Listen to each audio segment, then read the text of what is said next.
Well, good afternoon. My name is Susan Derwin, and I'm the director of the Interdisciplinary Humanities Center. I'd like to welcome everybody to our 5th capstone gathering of the IHC's Public Humanities Graduate Fellows Program. This program is designed for doctoral students in the humanities and humanistic social sciences who are interested in developing their skills as public humanists. All students in the program enroll in 2 courses, History and Theory of Public Humanities and Skills for the Public Sphere. They also gain experience working in a community setting by completing an internship the IHC establishes with a community organization or by executing a project they have designed in collaboration with a community organization. Finally, all public fellows make a capstone presentation such as the one we will see today. And this afternoon's event features Georgie Garza. After George's presentation, we will invite our audience to participate in an interactive Q&A with George.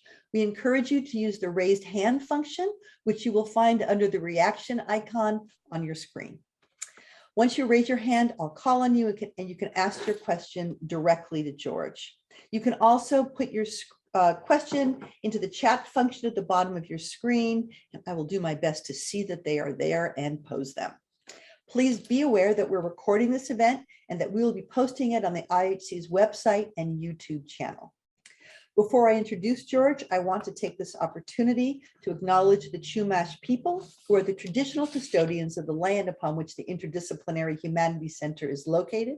And I would also like to pay respect to elders, both past and present. And now on to our presentation. Georgie Garza is completing his PhD in the Department of Global Studies. His transdisciplinary dissertation examines state discourses and policy through a case study of extractive mineral mining in the Southern Andes. He continues to work with communities in the area to examine the history of political formations and knowledge production, engaging in archival and action research, ethnography, and discourse analysis. George has taken part in the World Social Forum in Montreal and was part of the Alliance for Global Justice delegation at the People's Climate Summit in Lima, Peru. His translations, interviews, and op-eds have appeared in NACLA, Upside Down World, Roar Magazine, and Truth Out. He has also spoken on essential workers for UCSB's Blum Center, and last year he was awarded the Graduate Student Association Excellence in Teaching Award. It's my pleasure to introduce George to speak with you now. Thank you. Thank you for that introduction, Susan, and thank you all for being here today. I'd like to take a second to just extend the land acknowledgement and just mention the other indigenous geographies on which this journey has taken me to, from the Lenni Lenape territories in the East Coast, from which this community-based project takes place, as well as the Kumeyaay Luiseno communities here in Ontario and in the Inland Empire, from where I'm speaking to you from. So I'll just start off with a quick overview of my project before we get into discussion. So again, I'd like to all welcome you and thank you all again for being here today, taking the time to have the space with me and learn a little bit more about my project. So since my early undergraduate training, where I took up a study of politics and Latin American history, I've always looked to engage broader communities. Through conference organizing, open workshops, and panels, I have sought ways to diffuse knowledge beyond the confines of institutions, as well as open spaces within them for folks to access the resources and have opportunities to collaborate with specialists and experts to develop enriching projects such as this one. So this drive came out of the valuable lessons and skills that I've garnered, not only in the formal spaces, but also the informal spaces of knowledge production throughout my career, such as the ad hoc working groups, community meetups, and the different social interactions and encounters that I've been privileged to be a part of. So as I continue my work in higher education, I sought out ways to serve as an interlocutor through my research, pedagogy, and publications. My methods became much more interdisciplinary as I began to work with archives, ethnography, action research, and narrative analysis.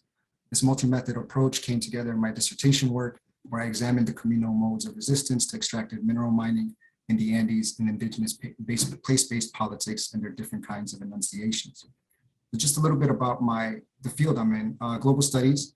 I'm now in my final stages of completing my PhD, as Susan mentioned. Global studies is a relatively new field. It breaks from the traditional international relations and amplifying the field of studying the transnational. So this discipline goes beyond simply looking at the nation state as central actors of the global community and draws in the political, the communications, cultural production, and other elements of societies to study their global and regional influence. This field allowed me to take up a more humanistic approach to the so-called political, as I now engage in decolonial theory and political history while engaging in various methods, as I mentioned earlier. This interdisciplinary approach has also allowed me to think hemispherically, examining knowledge production and communication in the Andes alongside with other diasporic communities. So while finishing this work, I began to think more critically about knowledge dissemination, and it was at this time that I gravitated towards the public humanities. So a little bit about the fellowship. So as Susan stated earlier, the Public Humanities Graduate Fellowship Program is comprised of 3 parts, each of which has provided its own rich component to holistic education on how to produce public-facing knowledge.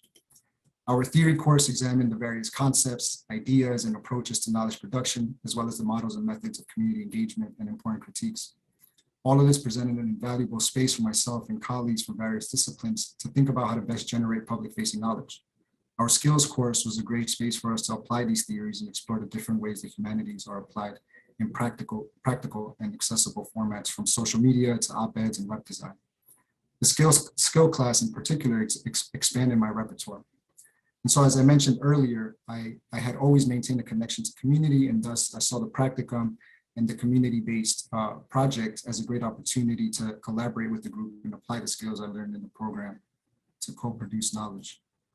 So this takes me to my community-based project. I decided to turn to Paterson, also known as Silk City. It's a post-industrial city in northern New Jersey, and this was a place I was familiar with, having done some community projects there over the years. And thinking about what group to connect with, I turned to Black Lives Matter Paterson, with whom I had previously volunteered with. And so since 2016, just a little bit of background on Black Lives Matter Paterson, they've been organizing since 2016, becoming a significant presence in the community. They've organized workshops, teach-ins, resource drives, and other projects through the principles of mutual aid. These initiatives have been incredibly successful. They've served hundreds of community members over the years, most significantly during the height of the pandemic, just a couple of years ago. And in 2021, BLM Paterson began thinking about ways on how best to get to the community and have them involved in decision-making processes. And I know what you all are thinking, and yes, this is a classic case of being at the right place at the right time. This is where my kind of project comes in.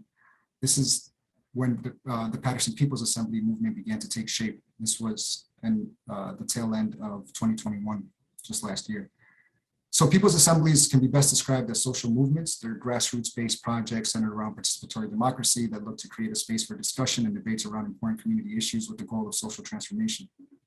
So the first 2 issues of the People's Paterson Assembly were community well-being and housing, the latter of which became the working group I felt best suited my research interests, and an area I can best apply the skills I learned in the fellowship. So bringing these 2 elements together, I established the Paterson Mapping Collective to tell a counter narrative on housing issues in the city, all the while producing a new kind of archive with community members. So since February of this year, I've been working with Ryan Horn, the Digital Humanities Research Facilitator at the UCSB Library. And I've learned digital humanities tools as a way of applying my research and analysis in a more accessible way. I found digital humanities to be a great way to capture the issues of housing in the city, as it allowed me to turn research data from the census into accessible and interactive maps that help me construct counter narratives on housing, as well as new archives comprised of the experiences of residents in the city.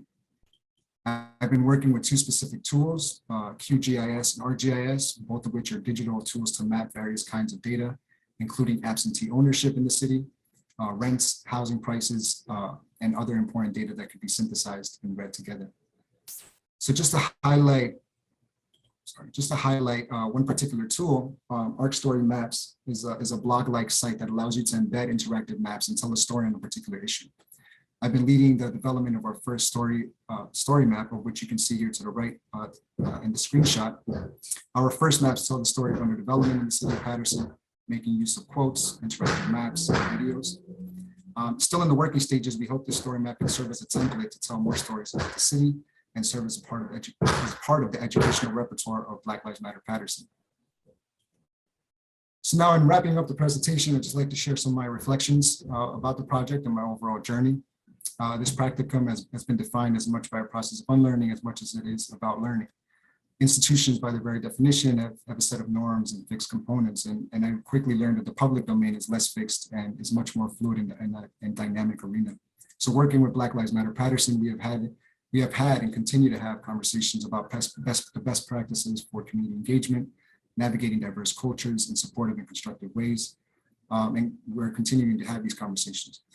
And it was during these discussions that I recall some of the conversations we had in our theory course, reflecting upon how our positionality and relationships to the public is imperative. This is incredibly important for those of us looking to engage in this work, as the university and the public has historically had for our relationships. And so establishing collaborative partnerships is of utmost importance in order to build generative relationships that are much less extractive than they have been historically. And the public humanities is a great way for making this scholarship more accessible, releasing it from the proverbial ivory tower to engage with communities and diverse experiences on the ground. This work has enriched my methodologies and approaches as I've become much more reflective about the roles I hold, the methods I choose, and the approaches I take with community partners. It has also made me a much more confident and publicly engaged scholar, and on a more practical level, trained me in some fascinating skills that I look forward to using and sharing with others in a constructive way. And just finally, this Paterson mapping project will continue to work to that end as I plan to carry this work throughout the summer with the UCSB Research Mentorship Program to develop more stories about housing justice and injustices. And thank you all for listening. Thank you so much, George. That was just terrific. Yeah. Oh, I love all those hand signs. I would put mine up, but I can't find it. But questions. Do people have questions for George about the work, the experience, any part of his journey?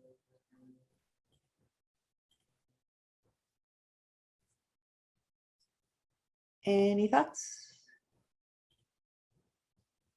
Let me start us off. Let me see if I'm missing anything here. Yeah, let me start us off. That has her hand raised. I see. Oh, Tanishta does? Got one in chat. Oh, I see it there. Yes, Tanishta, please. Hello, everyone. It's nice to see so many of you after so long. Hi, George. I just wanted to ask, how did you train yourself to use those softwares that you mentioned to map? Because I'm also interested in digital humanities or mapping migrations and movements. I'm just wondering, how do you recommend if one wants to do that kind of project? How do you recommend one trains themselves for it? Yeah, it's a great question. Yeah, I think we're in the same cloud where Ryan dropped in. Ryan is a great resource. He's working at the UCSB library. He's the digital humanities sort of facilitator.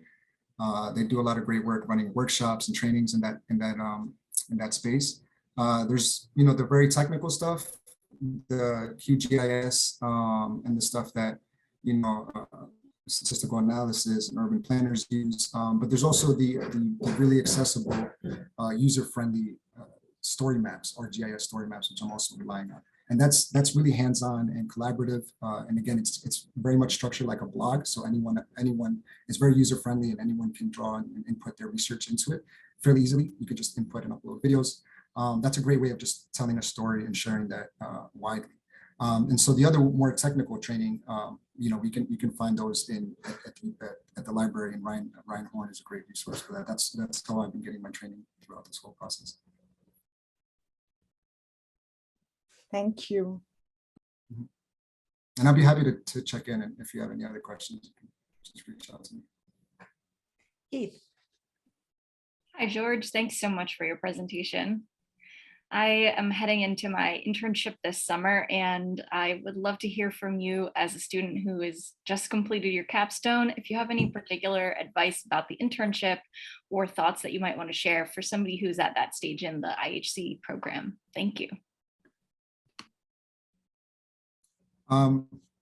It's a good question. I think it will, I guess I could provide kind of general reflections, because it does, for me, it's really important to consider the particular histories and the context and the spaces that we're getting involved with, right? And so having a clear understanding of the sort of role and relationships that you're establishing with that community partner.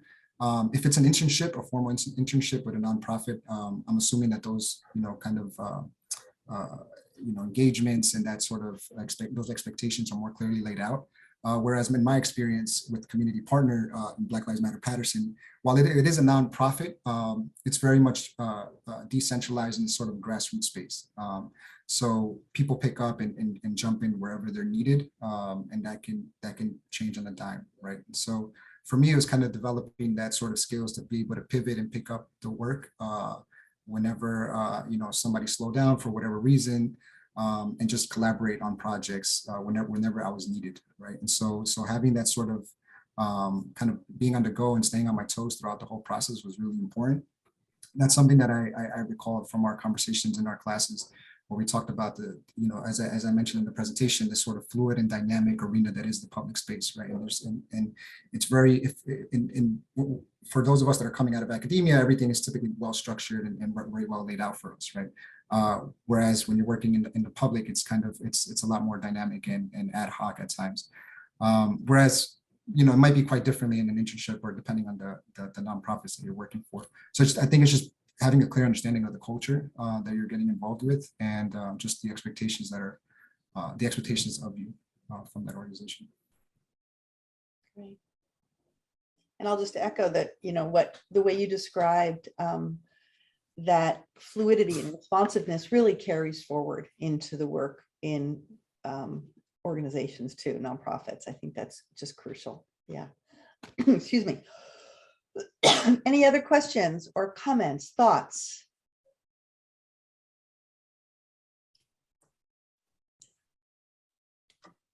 I would love to see some of your work, George, if you could share some of it with us. Sure, absolutely.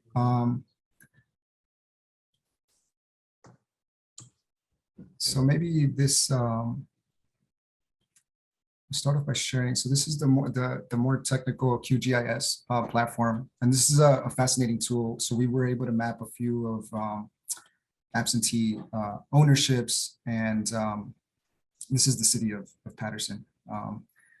And so we were able to plot some of these here and base them on the tax payments. And then we also took this other layer, this map that we've layered on top of it. So this is just an OpenStreetMaps. And then we've layered another map that we pulled from somewhere else, and we were able to look at the development plans of the city. And then on top of that, map the properties that were being bought up by absentee owners, right? So this allows us to create our own kind of maps, which we can then input into something like this. And I'll just show you. And this is what I had the screenshot of earlier. For those of you that are interested, so this is the kind of blog-like site that's our GIS story maps that allows us then to embed different kinds of text and images. And we've been working with various different community members. We're going to draw quotes from organizers, input videos, and then we can also put in our maps in here as well, and then have them become interactive and tell a complete story. A counter narrative. We have the dominant narrative that the city tells, and then community members who are looking to produce their own kind of histories and their own kind of narratives. And that's where I come in as the researcher and working through the archives, working with organizations and other institutions such as libraries and museums in the area to kind of pull this information out and support the the oral histories that we're putting together for these kind of story maps. Were there any surprises when you were creating these overlays? Did things emerge that you hadn't anticipated, or was what emerged an affirmation of what you knew and a kind of schematization of it? That's a good question. I mean, there's so much.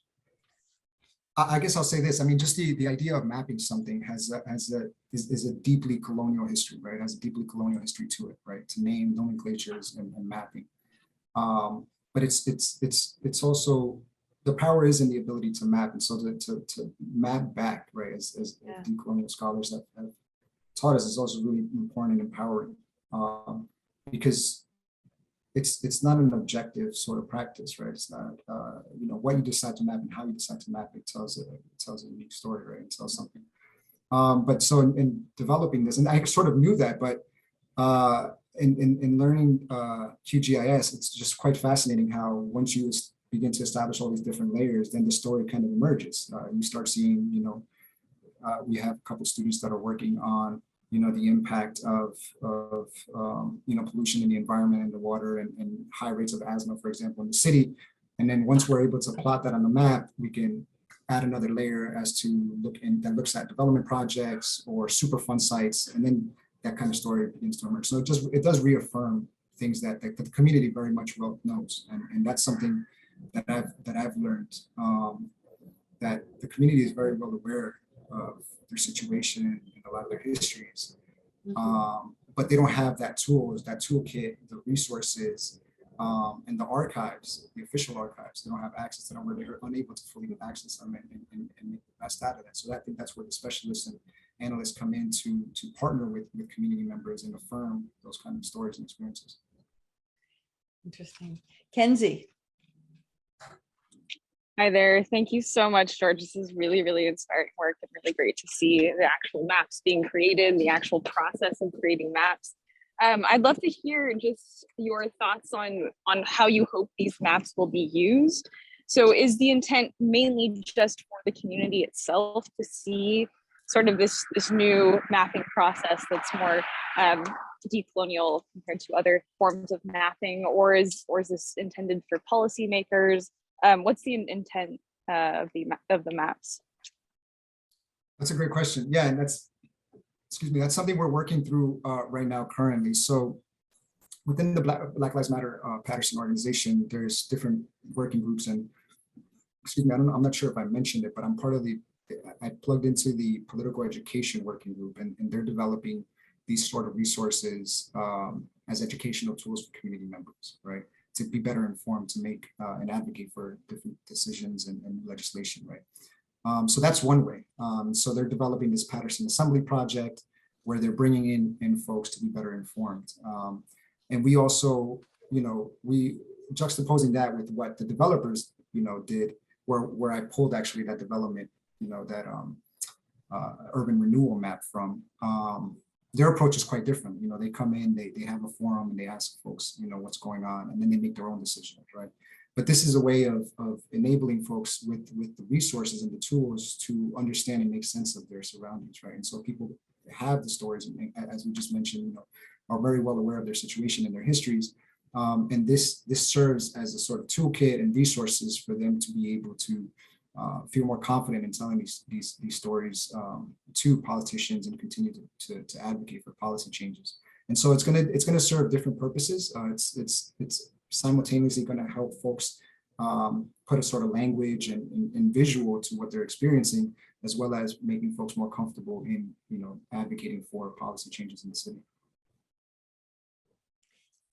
You're really a 21st century public humanist. And the reason I say that is that so much of the discourse of public humanities in the 90s and after the turn of the century has been about story, helping people to tell their stories or creating spaces when stories can be told.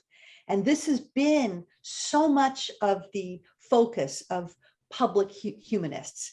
And what you're doing is you're going a step beyond. You're saying you're giving the material basis of these stories, really providing that really gives a different valence and force, transformative force to the stories. And I think that's very interesting. And I want to remark for those of you here with us today, George, you have talked about acquiring these digital skills and you're learning how to use them as if it was it went without saying that you could do this, but you did not go into this project knowing you would need these tools. You have never once kvetched about it or said, oh, was that hard? You just took on this whole new area of expertise, of practice. And I think it's really extraordinary. I just want to say that for all of you who are hearing, it's not that George had these skills. He just on the job set to work acquiring them, even as you're talking about their application and their implications. So I just think that that's needs to be recognized because it's extraordinary.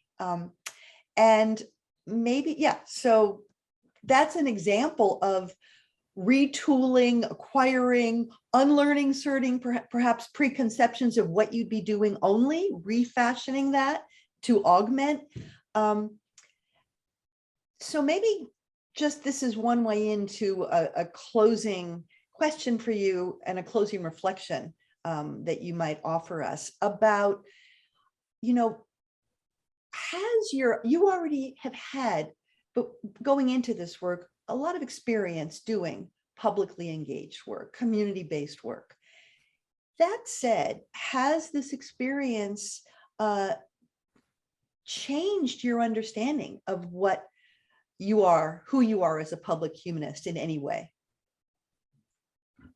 Yeah, before I answer that question, I think I'm a testament to just the efficacy and just how great this program is, because yeah, if I've picked up these skills over the year, then anyone can do it. And that's kind of I've been that sort of ambassador to the community as well, right? Because I think a lot of folks, well, if you're unaware of them, you're quite intimidated by them, which I was initially. I didn't want to take this up. I thought it was a completely different area of expertise, something that I was completely disconnected to. But Ryan was great coming into the class and showing us some of his work and how accessible it is, and how we can not easily, but we can translate some of this work into that. So it's a really helpful tool in that way. And then just to answer your question, yeah, it has, I think, because the public humanities it's served as a bridge, if not a sort of just an overall gateway into engaging with the community, and developing a sort of pathway to community engagement through research and helping co-produce knowledge. Because yeah, I've had some experience in the past of community engaged work, but I always saw those two on kind of different poles, right, in kind of silos, academic work, and then that's often how they're treated, right, in both spaces, right, academia. I've had colleagues, and there's different hats that are worn, right, and you have to remove. You can't wear two hats at the same time, or you'll look silly, right? But the public humanities shows you that you can, right? You can do work that is academically sophisticated and also engaged with the public at the same time, right? And so that's something that I've taken away from this, and in the inverse as well, on the other side of that, or yeah, on the other side of the fence, if you will. Speaking with folks that again, for very valid reasons, have been quite apprehensive at times to engage with the institution, right? Because it's been so extractive over the years, right? I mean, just in its physical structure, right? Displacement of the original stewards of the land, and then just the way researchers typically extract knowledge from community members, right? Just to repackage it and then just invite folks into these spaces. But so opening up the public humanities is sort of this way of opening up a two-way sort of access point, right? Where folks can come in and co-produce knowledge at the same time, and then the university can develop knowledge that is publicly accessible. And so, yeah, so that's how it's kind of reshaped my understanding and redefined what academia can do, and the great work that can be done alongside with community at the same time. Well, thank you for this presentation, for the work you're doing, for the inspiration that you provide. And we await the capstone projects of everybody else here in this virtual space. So you've provided a wonderful example. And thank you, and best of luck to you. Great. And to everybody else. Okay, good night, everybody.